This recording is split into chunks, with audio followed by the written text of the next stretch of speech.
Namaste, friends, and welcome. So I'm recording here from Cape Cod, where it's drizzling, and I send all my heartfelt best wishes to those that have been going through these incredible heat waves. What I wanted to talk about for this class is something I've discovered over the decades of spiritual practice.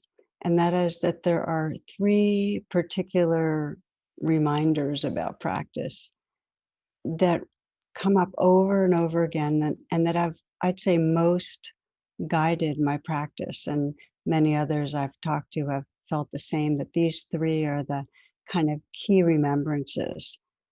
And the first one is wake up from thoughts, move from that space of being lost in thought to witnessing the fact of thoughts so that we can release the grip of judgments and stories and beliefs that are keeping us small.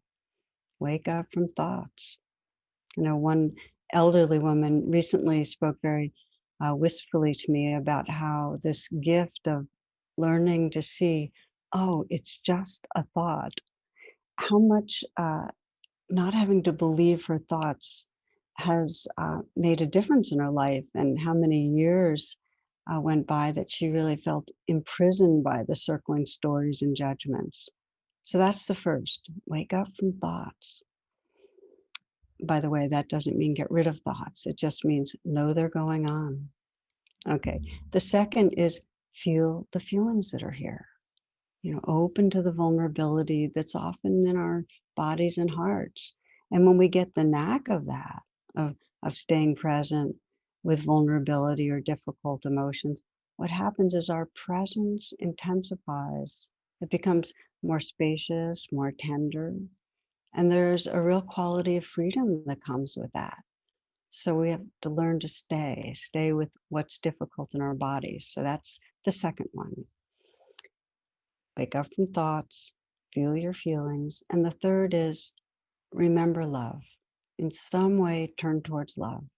Express care, let in care. Even a gesture really softens the armoring around our hearts and reminds us of our belonging. So these are the three reminders, and they evolve consciousness. We'll see also they're entirely interrelated. So, what we'll do tonight is explore the habits that block these gateways and also what really nurtures them, what cultivates these capacities.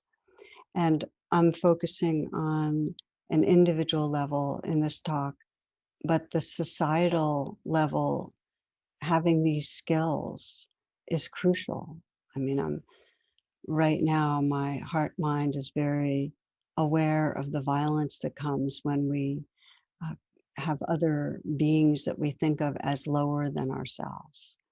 I'm thinking of white supremacy and just the violence of that, and how if we don't learn to challenge beliefs and to feel the fears that have been driving them, if we don't do that as a society, then we won't be able to move towards a more just and compassionate world. So these very skills we're talking about building ourselves are what we need as a society.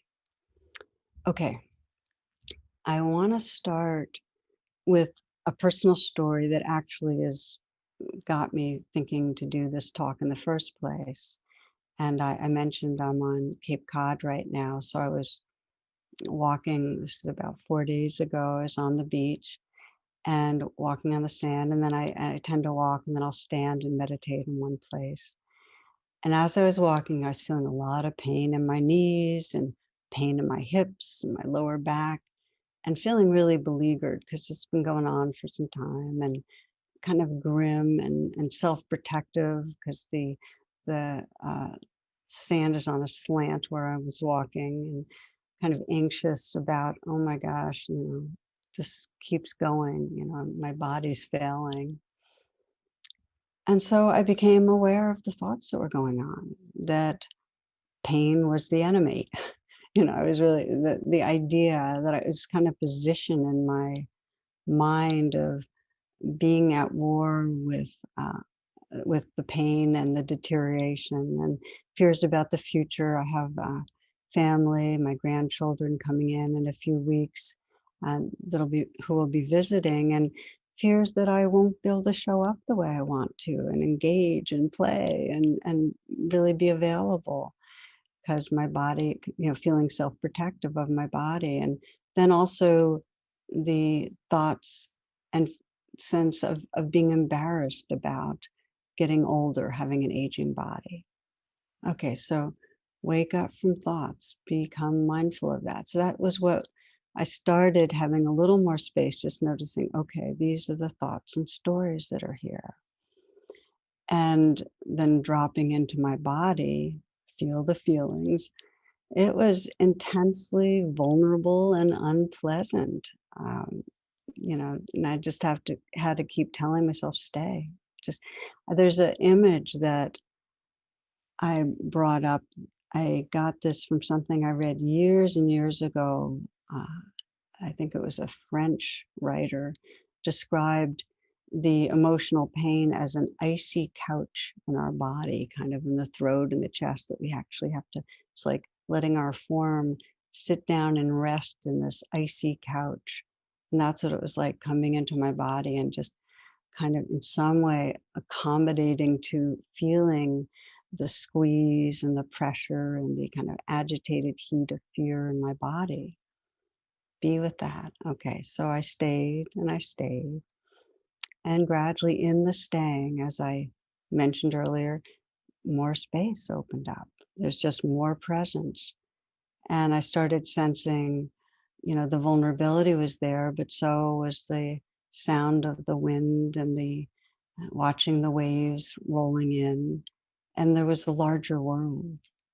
And there was just more spaciousness and more tenderness. Okay, so wake up from thoughts, come into the vulnerability, feel the feelings, and then remember love. And in some way, I started sensing a quality of care coming into me through the waves and from the sky and from the winds and from the interior caring, kind of from that kind of space inside, moving through the painful parts of my body and the vulnerable places. There's a quote I love, which is, love is always loving you. And there was just sense that, okay, there's love that's holding all of this. Um, and with that, it became clear that I was no longer living inside the story of a beleaguered self. Really, there was a resting in a much larger awareness. And that awareness felt like home. So, friends, I share this because I have found so many times in my life when I feel stuck or small and reactive that I go ahead and hang out with it and be with it. And it's not fun, but the presence with actually helps me come home to presence itself. I've also found that when I get stuck, I potentially have a good story to share with others and something that might be helpful. So I hope it is. So I want to go over each of those facets though, and I want to go over it and explore it in a way that you can really find for yourself, what does it mean to wake up from thoughts?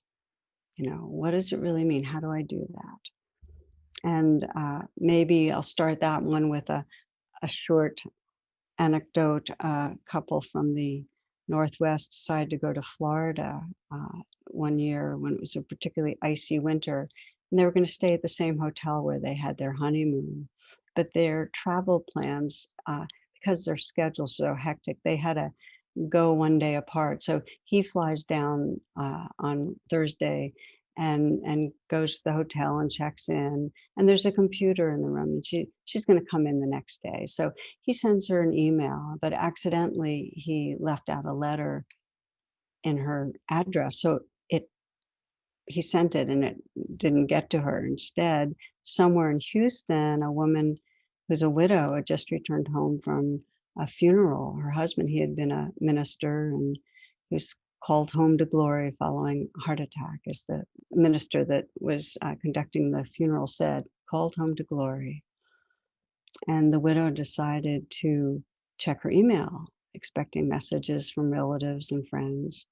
And she read the first message and she screamed and fainted. And so her son rushes into the room, and here's what he saw on her screen. To my loving wife, subject, I've arrived. I know you're surprised to hear from me. They have computers down here now, and you're allowed to send emails to your loved ones. I've just arrived and been checked in. I see that everything has been prepared for your arrival tomorrow. Looking forward to seeing you then. Hope your journey is as uneventful as mine was. P.S. Sure is hot down here.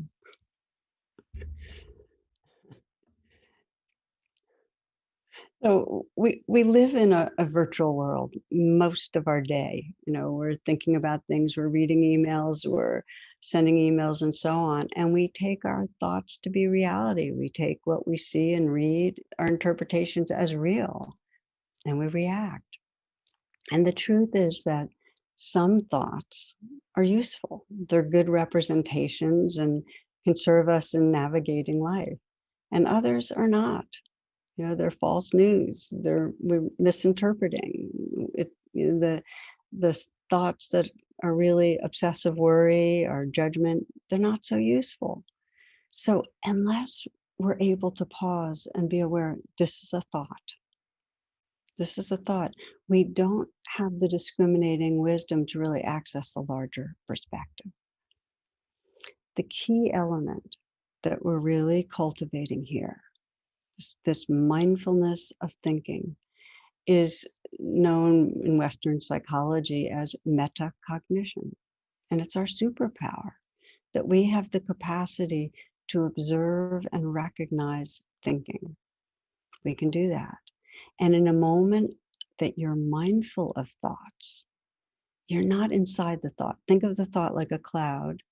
You're not inside the cloud. You're back, when you're mindful, in the sky that's aware of the cloud. You've become larger. Mindfulness enlarges us, and it gives you a choice as to what thoughts to attend to. We can't and we don't want to eliminate thinking. We just want to have enough mindfulness to notice, oh, thoughts are going on. Is this even helpful or useful?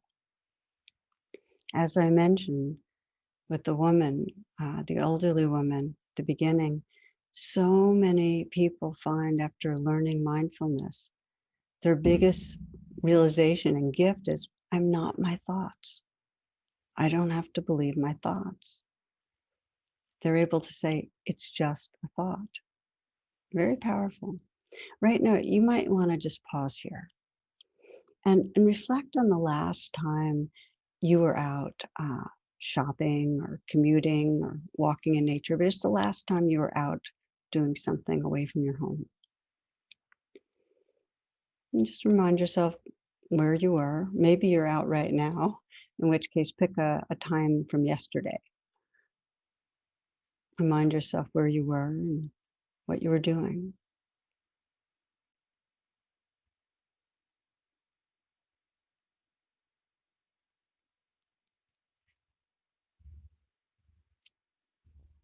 Now shift to observing this memory as a set of thoughts. Okay, notice you were thinking. There were images, maybe sound bites. And it's clear that that's not who you are. You're right here. You're the awareness, the witnessing. It's a mental movie, right? Yet what you'll find is this capacity, the same capacity to mindfully witness our thoughts, becomes really difficult when the thoughts are charged with wants and fears. For instance, if you bring to mind a situation in the last weeks or months where somebody treated you disrespectfully or unkindly, if you bring that to mind, and I'm not going to ask you to go deep into that, but you bring it to mind and you remember that. And then I say, now become aware of this is just thoughts.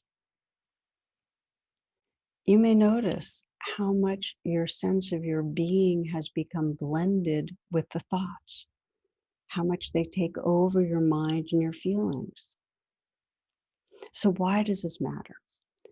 Why does it matter to wake up from thoughts?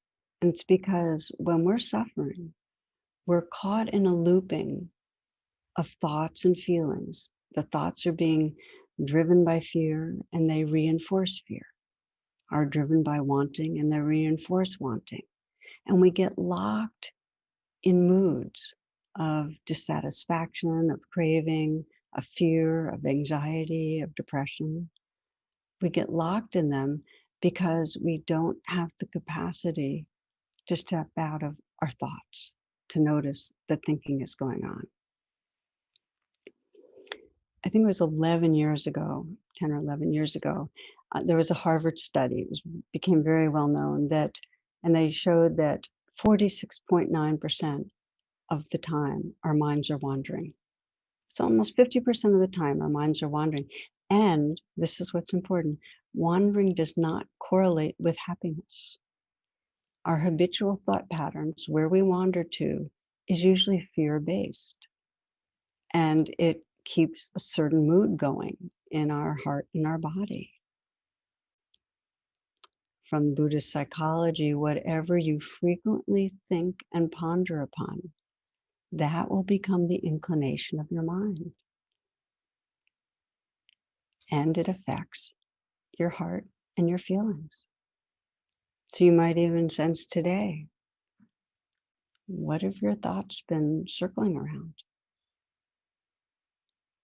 And the point is, left to its own devices, our minds will wander, and quite often where they go will keep us locked in limiting thoughts, limiting beliefs, unpleasant emotions, and truly a small sense of who we are, a separated, often a deficient self.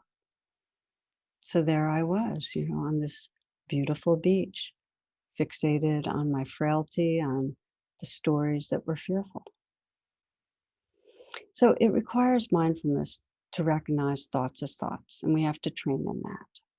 We have to train in a way that we can see, is this helping this thought, or is it in some way causing harm?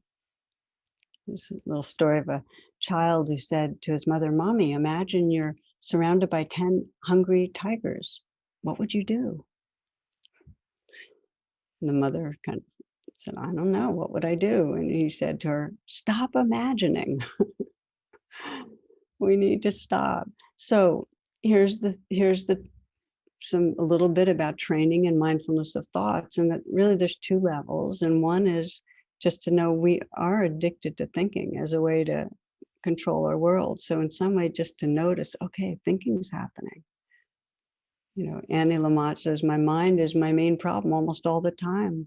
I wish I could leave it in the fridge when I go out, but it likes to come with me. So these wandering minds. So we train by, as we do in meditation practice, we often have an anchor that's here and now, like the breath or the body. And it's a powerful and essential training to learn to just sit quietly and notice the mind going off and gently say, come back to the breath, or come back to sensations. And we begin to sense the space between thoughts. So that's the basic training. But when thoughts are charged, it becomes more challenging. It's not so easy when we're anticipating something bad happening, or we're judging somebody, to just say, oh, okay, thinking, come back to the breath, because there's a charge there.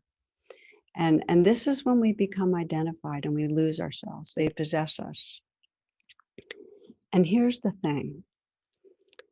Even though some of our stories are really, really painful, some of our beliefs are really painful, like thoughts about being unworthy and failing, we're invested in them. We're loyal to our suffering. And that's because we prefer the certainty of our beliefs than not knowing. So we hold on to painful beliefs. We also hold on to beliefs that reinforce us, that give us a feeling of importance, of being right. We hold on very tightly to beliefs that puff us up. There's a story of a little girl who asks her mother, "How did the human race appear?"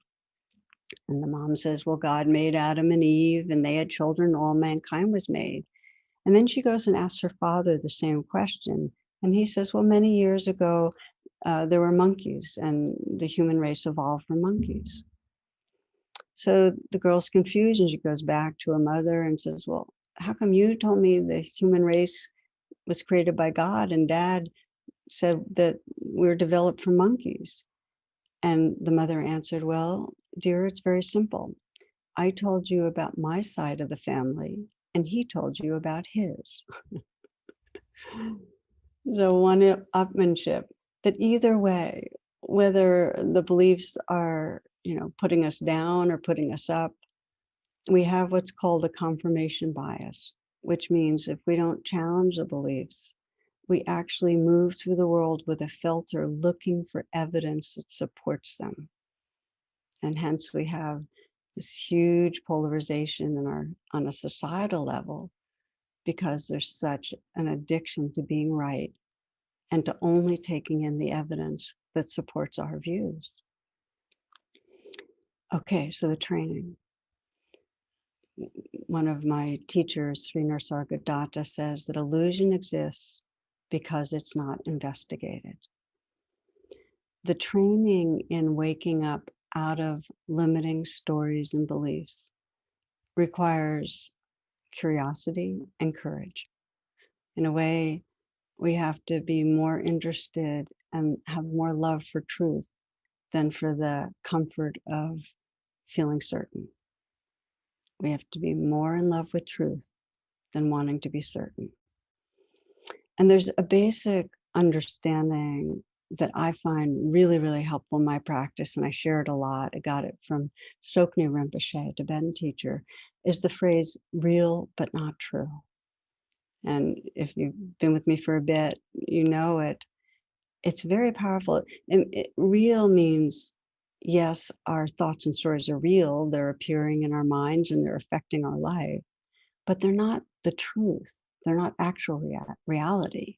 I mean, our thoughts are representations of the world, and some are useful and some are not. So when we assume our belief is truth, when we just assume it, there's no room for possibilities, for new information, for a larger perspective. We're hooked. So again, the attitude that can make all the difference is a real longing to know truth. And by truth, I mean directly experience reality versus that certainty that we're right. And we can ask if you want to go the route of dispelling illusion, it really helps to ask questions, to try to loosen the grip, to try to reveal real, but not the truth itself. And one of the masters of asking questions about beliefs is Byron Katie. If you haven't seen her work, it's wonderful. And one of the questions she'll ask is when we're caught in something is, and you say, well, what are you believing? And then, is it true? Just ask, is it true? Do you know for sure? Pausing like that and just asking the question can begin to open the windows of our mind to fresh air. And I'll share a brief story. One client this few years ago started asking himself this question, is it true?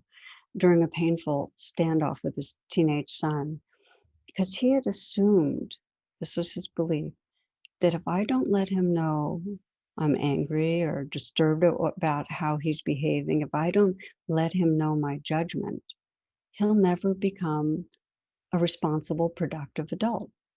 If I don't let him know what I think is wrong, he won't grow. That was the belief.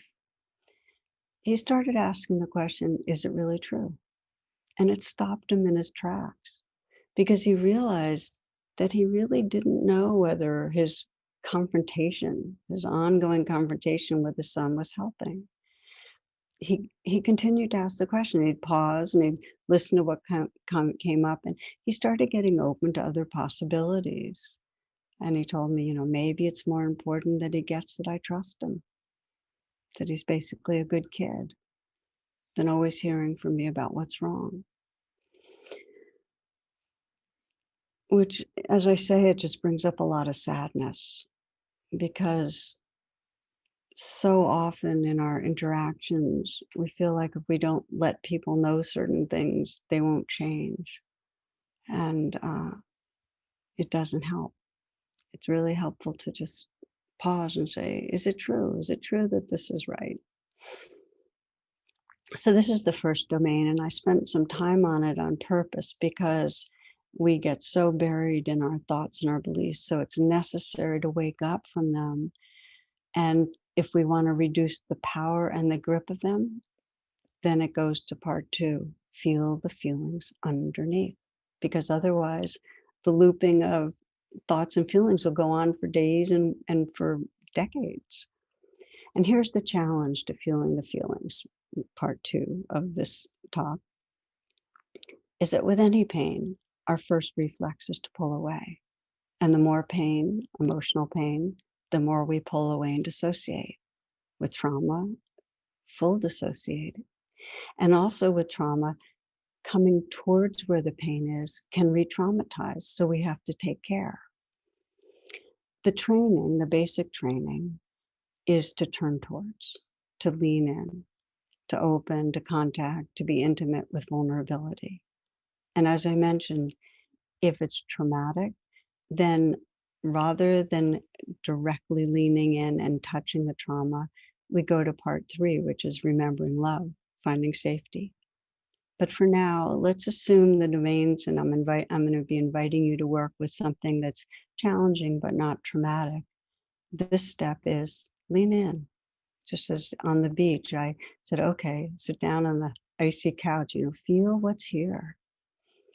The supports that'll help you if you find you're not so used to feeling feelings, the supports that'll help you get more embodied are to practice the daily meditations where there's body scans. And many of my meditations have a body scan that's designed to bring our attention back here into our aliveness.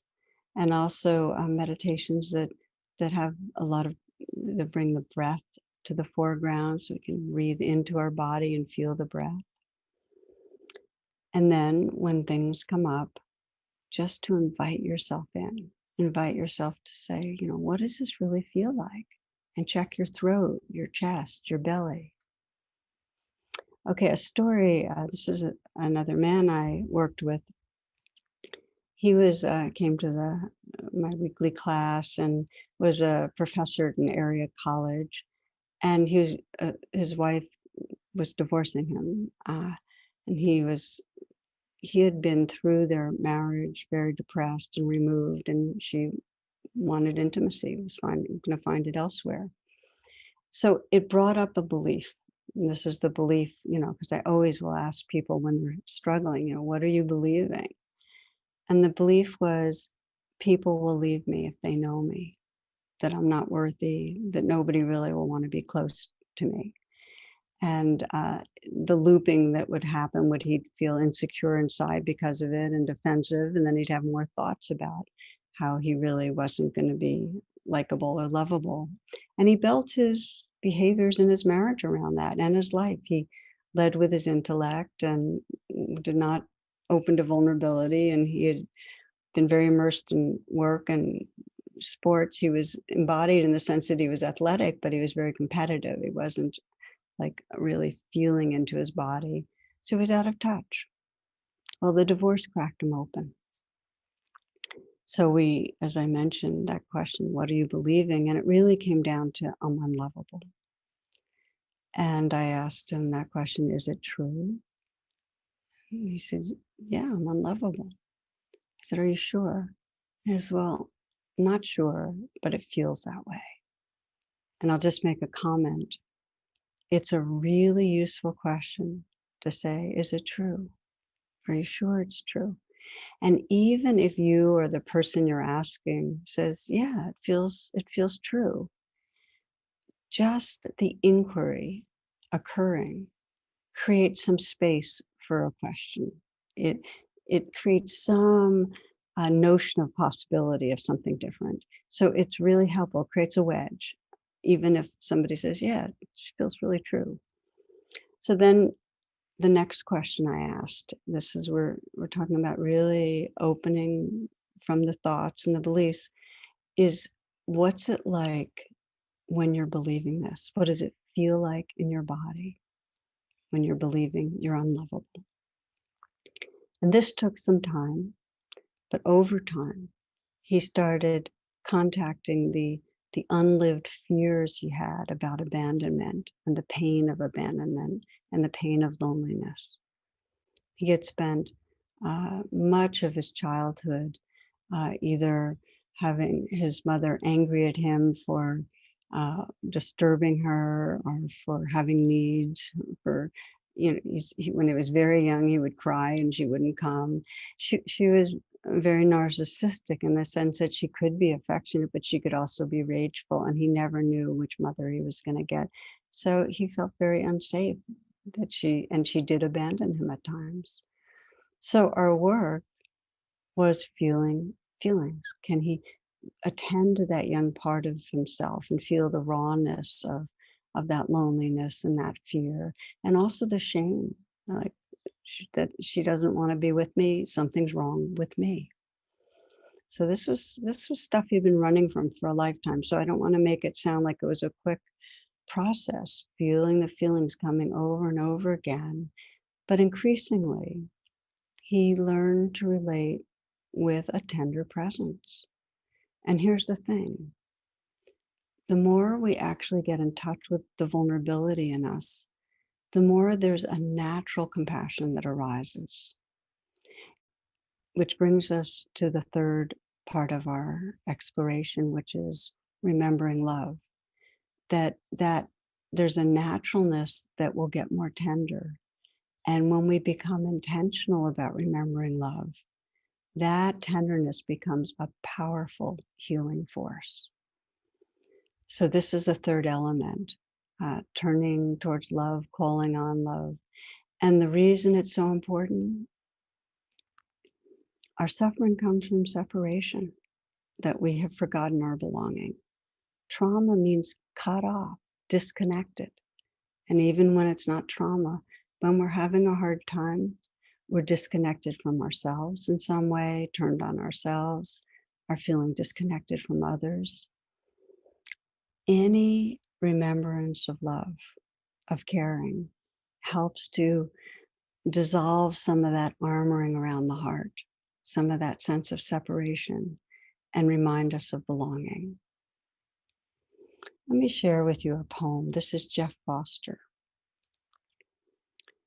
If abandonment is the core wound, the disconnection from mother, the loss of wholeness, then the most potent medicine is this ancient commitment to never abandon yourself.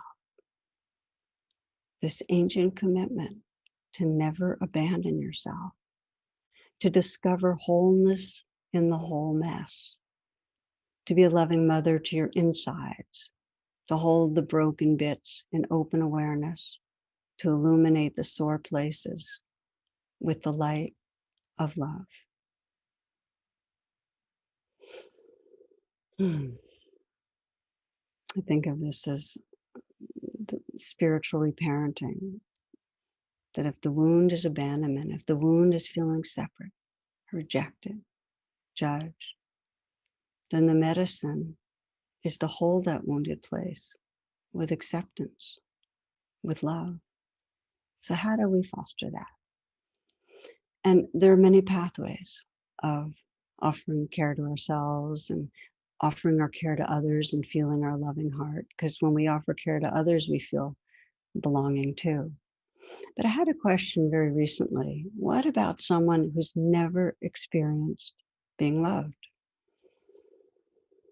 And many people have felt they've grown up in a pretty loveless life.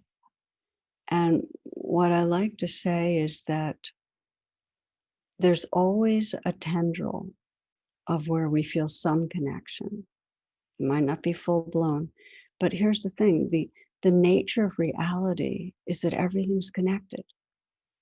Everything's connected. We're part of a web of life. The pain is the forgetting, but because everything's connected, there are tendrils. And so for many, it may be a feeling of belonging in nature. And I heard the physicist Carlo Rovelli was talking about, he's a quantum physicist and brilliant and a very awake being. I love his work. And he was talking about when he's asked to give a talk in public, that before he goes and talks, he always goes outside and finds a tree and he touches it and something happens and he feels more whole and he's smiling and he feels confident and he goes and gives his talk. There's a tendril for all of us. I know I heard about one little girl as part of she's is in the inner city, part of a meditation training mind done by Minds, which brings meditation to children. And she talked about when she was most upset, what she would do is she'd go to her dog and put her hand on her dog's heart. There's always something. It could be a spiritual figure that we resonate with, or someone we don't know well but trust is caring, or a grandparent or a child, their dog, our dog. So we find out whatever the tendril is that we have that gives us most access to feeling some connection or caring. And we practice attending to that because our brains are plastic. We can cultivate neural pathways towards more loving. We can grow it. So back to the story, this man, Rod, who I was working with, and who was really paying a lot of attention to uh, that wounded child inside. I taught him about putting his hand on his heart, and it was awkward at first, but he found that it really helped because it helped him feel like he was paying attention to part of him inside. But at times it was hard for him to offer care to himself. So what he did was he had a grandmother. She was the only person where he felt some sense of real love, unconditional love. And his mother would leave him there many weekends. So he'd imagine arriving at her home. She always had a look on her face when she opened the door that was completely welcoming, like, I am so glad to see you. And she'd have this big smile and she'd fold him into her, big hug. He just remembered that and the feelings of that many, many rounds. And that would warm up his heart. That would help him kind of shift so he could then hold that inner part with more presence. And gradually, after a number of months, he more and more felt like he was the holder. He was that compassionate presence. And I asked him a final question once that I think is so powerful when he was really resting in that presence. Who would you be if you didn't believe you were unlovable? Who would you be? And for him, the response was, I'd be creative, I'd be alive, I'd be spontaneous. So I want to say this wasn't a one shot of, in terms of practice. It was developing all three pieces, seeing the thoughts, waking up from the thoughts, feeling the feelings, and offering love over and over again. But it left him over these last years. He's way more involved with humans in a real level. And he's, before the pandemic, he was swing dancing and much more engaged. And he describes himself as, I have a lot of sense of hope, of possibility. And my life feels like an experiment, a good experiment. So I started with the three reminders, with my story and shared this story. They evolve our consciousness. They shift our experience of who we are. If we're lost in our thought and caught in our feelings, but kind of staying away from them, we'll feel like a small and separate self. And as we wake up, as we feel the feelings, as we open to a sense of love, we actually experience our being as loving presence, that we're more that awareness, that tender awareness than any story. And that enables to live from more confidence. I'd like to say that each of these pieces takes commitment, but what we practice gets stronger. It really does get stronger over time. So, a final story. This I heard through Gil Fronsdale from his book, The Monastery Within. And he describes an engineer visiting the monastery regularly for many years. And the practices made sense to him. He was pragmatic and he hoped it would help him overcome this kind of chronic unhappiness that he felt, deeply felt pain. And he tried all the practices that the abbess gave him. And with each, he'd encounter this wall of suffering he couldn't pass, and he kept trying to think his way out of it. After many rounds, the abbess decided to try a different approach, and she gave him a special practice, one he'd do outside the monastery for 2 years. And when he completed, he could come back for other teachings. So here was his practice. He had a volunteer for 10 hours a week at a maternity ward at a hospital where there were babies that were born prematurely, and his work was to hold the babies because everyone knew that without enough physical contact, they couldn't grow in a healthy way. So he plunged in. He was just hold these little fragile beings ever so carefully, and he would watch their every breath because they seemed in danger of stopping breathing. And he found the most effective way to hold them was against his chest. Kind of just hold them like that. He did this for 6 months, and then he started noticing something new, a little spot of warmth, of softness in the center of his being. It felt foreign. It didn't fit with his ideas of himself. He kind of ignored it, but he wasn't thinking it out because that would have interfered with the warmth. But over the months, that warmth expanded to fill his whole body, and gradually that warmth filled him in such a way that it dissolved that dark, hardened wall around his heart. So he completed his time. He returned. The abbess saw he was transformed. He was no longer lonely or desperate or just lost in his mind or unhappy. He wasn't trying to fit everything into a conceptual framework.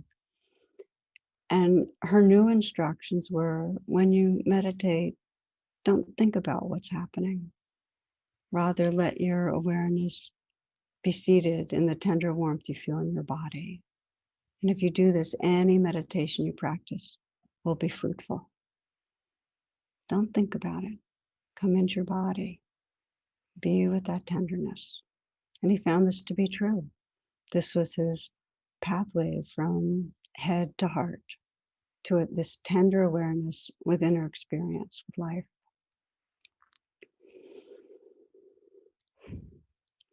Okay, let's practice a little. We'll do a short meditation together that really can help us free up our body, our minds, our hearts. And because this is brief, I invite you to revisit it on your own and spend more time with the different pieces of it. Let it become your experiment. And we begin just finding your way of coming into stillness and taking a few full breaths. You might reflect, what is a limiting belief about yourself that you get stuck in?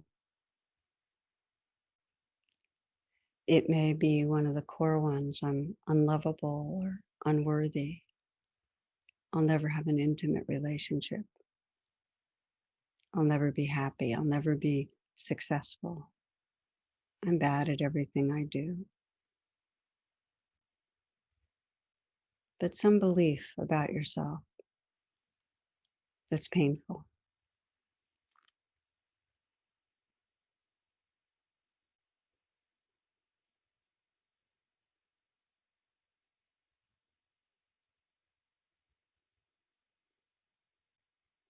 And as you consider this, consider a situation that brings it up.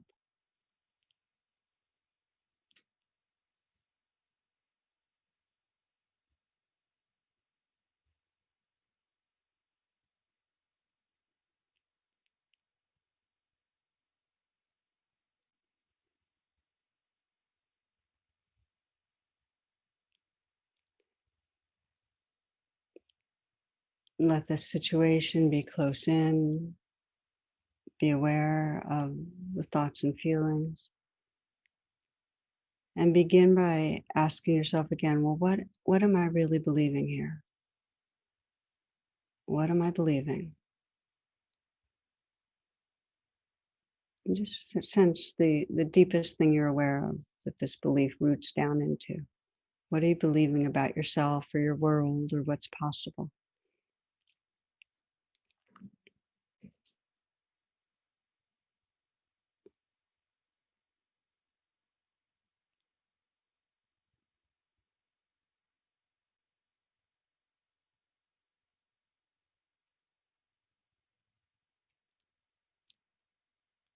And then to ask yourself, is it true? Is this belief true?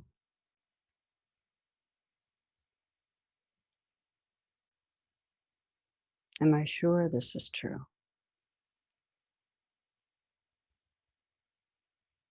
And just noticing what happens.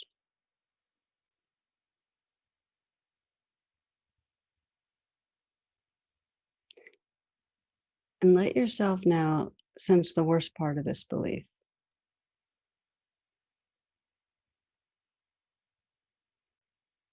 And again, reminding yourself of situation that reinforces it.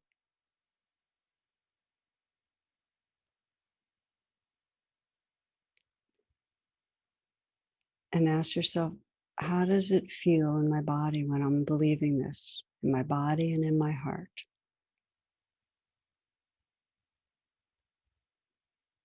When you're believing this, let's say you're believing you're deficient in some way or unlovable, will never have a partner or never be happy, whatever the belief is, how does it feel in your body when you're believing it?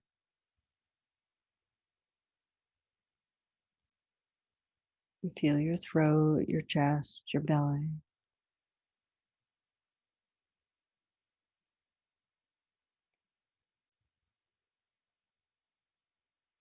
And you might expand that question by saying, how has believing this affected my life? What does it deprive me of? How's it gotten in the way?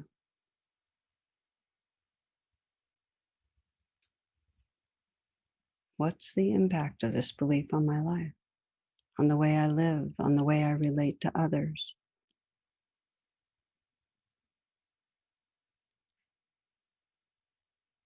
And again, notice as you reflect on that, how it feels to be believing this belief.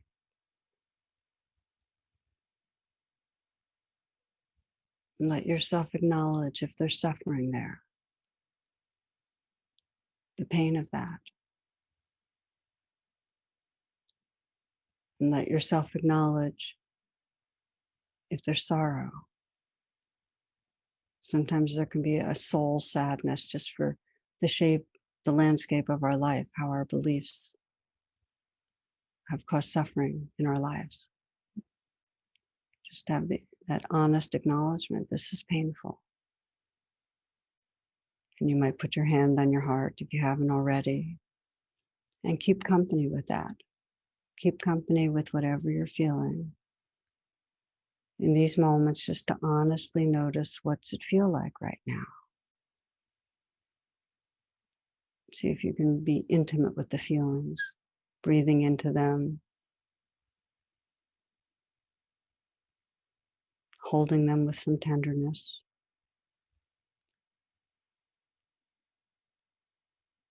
and to deepen that caring for the vulnerability inside you. You might offer a message of care, or just to feel the tenderness of the touch in your heart, and to sense offering care within.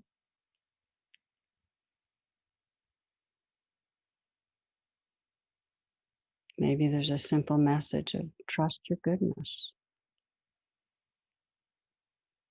Or maybe I'm not leaving, I'm staying, I'm here with you. Or it's okay. And if it's hard to offer care to yourself, you might call on another source to offer you care. A tree, or the waves, or the winds, or a dog, or a grandmother, or a friend, Buddha, Kuan Yin.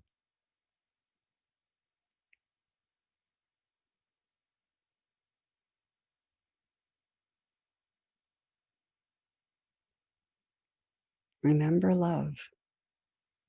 Let your intention be to let in love.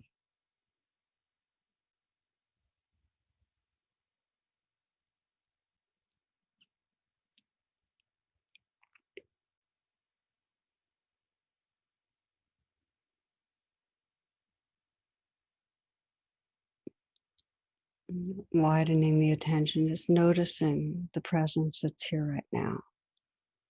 Just notice whatever has shifted, the quality of presence that's here, the quality of tenderness.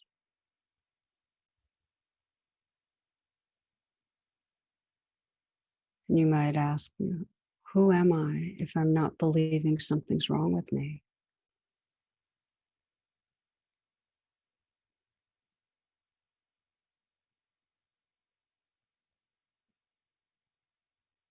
What would my life be like if I didn't believe anything was wrong with me?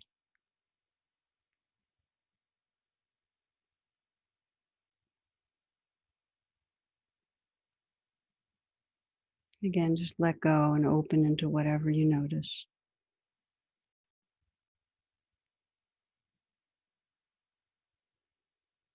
Sensing the possibility of being at home.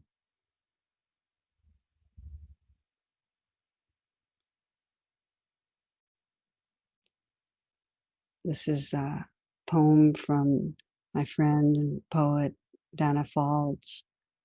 Why wait for your awakening? The moment your eyes are open, seize the day. Would you hold back when the beloved beckons? Your eyes downcast, I'm not worthy, I'm afraid, and my motives aren't pure. Do you value your reasons for staying small more than the light shining through the open door? Forgive yourself. Forgive yourself. Now is the only time you have to be whole.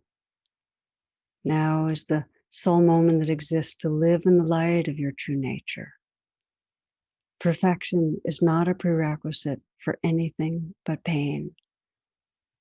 Please, oh please, don't continue to believe in your stories of separation and failure. This is the day of your awakening.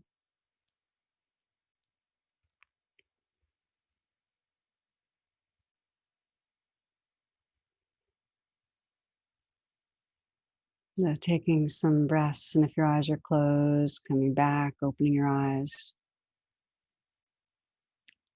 So thank you, friends, for your attention, for this exploration. I hope you'll continue to, on your own, experiment and deepen these practices because they're so freeing. Many blessings. Namaste.